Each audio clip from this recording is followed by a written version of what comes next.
En prenant du recul sur cette soirée, sur ce cycle qui se clôt, je me rappelle de tellement de choses. Les soirées pyjama avec ma meilleure amie au collège, cette musique que j'écoutais tout le temps sur le trajet de mon lycée dans mon sweat à capuche. Les nombreuses idées de vidéos que j'ai eues avec mon frère pour cette chaîne YouTube qu'on n'a finalement jamais créée. Le jour où j'ai su que j'avais mon bac en pleine forme, et celui où j'ai passé mon permis malade comme un chien. Mon premier appartement où j'étais encore une des rares personnes de mon âge à posséder une télécube. Ma première année de fac, rentrer la nuit de soirée insouciante avec ma musique dans les oreilles, à me prendre pour la reine de la ville.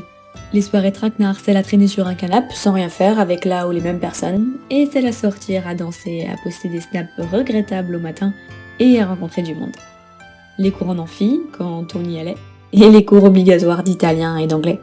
Mon arrivée à Dublin, sous le soleil, et mon retour un an plus tard, sous la pluie. Mes nuits au Worksman, au Dices, au Walshes, l'excitation du bout du monde de la Nouvelle-Zélande et les 40 heures de trajet pour en rentrer. La vue sur la lune depuis mon Velux à Dublin et la vue sur les étoiles depuis mon van au milieu du Mont Cook. Les heures passées à apprendre le japonais et celles passées juste chez moi à regarder One Piece.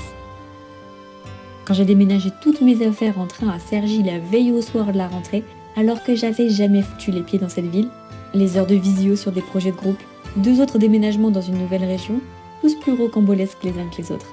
Des rencontres par dizaines et des souvenirs par milliers. Et il y a ce qui ne bougera pas. Je battrai toujours mon frère au mini-jeu sur DS, le personnage de Monsieur Mouche me fera toujours autant rire, et cette scène de Peter Pan me donnera toujours un peu envie de pleurer. Certaines rêves d'internet, de séries et animés me suivront certainement toute ma vie. Je pourrai toujours compter sur ma famille et mes amis pour être là quand ça va, et quand ça va pas. Pour questionner mes envies de faire mes valises pour Los Angeles ou Vanuatu sur un coup de tête pour vendre des glaces sur la plage. Je suis toujours pas convaincue qu'ils aient raison sur ce point. Bref. La nostalgie peut être un doux compagnon, mais elle ne doit pas t'empêcher d'avancer. Chaque souvenir, chaque rêve fait partie de ce que nous sommes.